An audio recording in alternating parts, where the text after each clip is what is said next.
Culture के साथ साथ ये माउथ ब्लोन है। अच्छा। मौ की फूंक से ग्लास बनाया गया है। आज तक सरकार इसको कह रही है कि ये हैंडीक्राफ्ट नहीं आ रहा है। अच्छा, हैंडीक्राफ्ट में कह रहे हैं कि हैंडीक्राफ्ट में नहीं है, ये हम कह रहे हैं कि हैंडीक्राफ्ट 100% है। हम बड़ा पीस नहीं लाए, यहाँ का एक कारीगर, एक आर्टिजन करीब करीब 18 इंची गोला को मौ की फूंक से बना देता है। बहुत ही 24 इंची तक 24 इंची तक मौ की फूंक से बना देता है। इतना बड़ा गोला बना देता है, बिल्कुल 100%। और वो जितने भी गोले बनाएगा, हो सकता है कि कुछ वेरिएशन रहे, लेकिन आप बाहर की शक्ल देखेंगे तो बिल्कुल एकदम बढ़िया लगता है।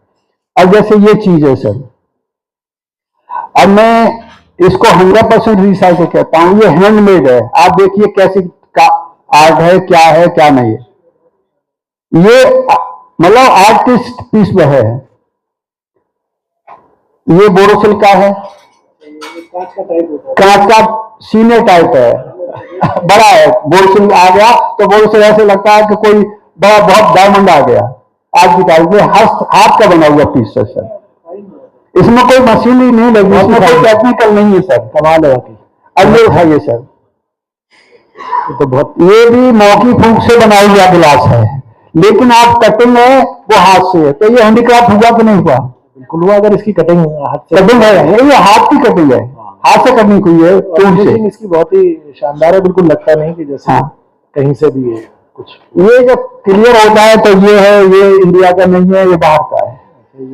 लेकिन हमने इस गिलास को बोरोसिल में इसी तरीके से बना दिया, इतना ही क्लियर गिलास बनाया है। बहुत सुंदर, बहुत बढ़िया। अब ये देख लिए सब, ये रिसाइकिल है, ये कुछ डेकोरेटिव चीज है। हाँ डेकोरेटिव है, लेकिन ग्लास के ऊपर लगा हुआ है सर। इसमें ये ग्लास के ऊपर चिपका हुआ है। इसमें हमारी बहनें बहुत अच्छा काम कर रही हैं, ये उनका काम है। जब तक हमारे पास संसाधन नहीं होंगे तब तक हम आगे नहीं बढ़ पाएंगे। अब सब ग्लास बनाने के लिए सबसे बड़ी चीज होती है वो एनर्जी है। एनर्जी, अब एक सुप्रीम कोर्ट का बहाना आ जाता है कि साहब सुप्रीम कोर्ट ने कर दिया तो मुझे क्या है। सुप्रीम कोर्ट ने बैन लगा दिया। गवर्नमेंट को चाहिए कि फिरोजाबाद के जितने भी लोगों को गैस नहीं मिल रही है, हम उनको गैस देंगे और उसी भाव से देंगे जिस भाव से पहले मिली है। और आज की तारीख में हमारे बंधु हैं, 200 के करीब एक्सपोर्टर हैं। हम तो निवेदन करना चाहते हैं आपके द्वारा, इस बात को आगे किया जाए कि सबको उनके काम के हिसाब से गैस दी जाए। और पैटर्न होना चाहिए, हमारा पैटर्न वो बने जो चाइना का है। चाइना में ऐसी क्या खासियत है कि जो हमसे आगे निकल गया, कहां कहां कमियां हैं उनकी स्टडी की जाए। इटली से हमारे पॉट भट्टी का काम किया जाए। एक पॉट 1 टन का भी हो सकता है और 400 किलो का भी हो सकता है। वो टन आ जाए तो डे में काम होगा। अपने इतने सुरक्षित हो जाएगा यहाँ का एक्सपोर्टर कि वो बहुत आगे निकलेगा। छोटे छोटे कामों के लिए गैस नहीं है, वो एलपीजी ला रहा है, बहुत महंगी हो गई है, क्या करे, सिस्टम नहीं। आपने इंडस्ट्री बनाने की जगह तलाश रहे हो, हम यूं कह रहे हैं एक जोन बना दो कि ये रिसाइकिल जोन है जो आपको मैं बता रहा हूं। यहाँ फिरोजाबाद में 50% से लेकर के 100% तक रिसाइकलिंग होती है गिलास की। उसके बावजूद भी हम पीछे क्यों हैं?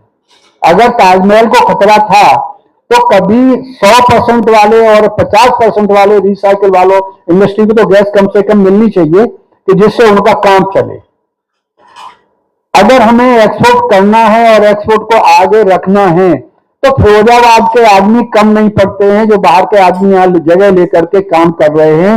एक हमारे लिए सोचनीय विषय है कि फिरोजाबाद का बाहर का आदमी आकर के अगर इंडस्ट्री लगा लेता है तो यहाँ का आदमी क्या करेगा। अगर हमारा मेन मुद्दा है सर तो उनको उस तरीके से रखा जाए। उनके यहाँ फैसिलिटी नहीं है, हमारे यहाँ फैसिलिटी ले रहे हैं और हमारा ही नुकसान होगा, किसी न किसी भाई का नुकसान होगा।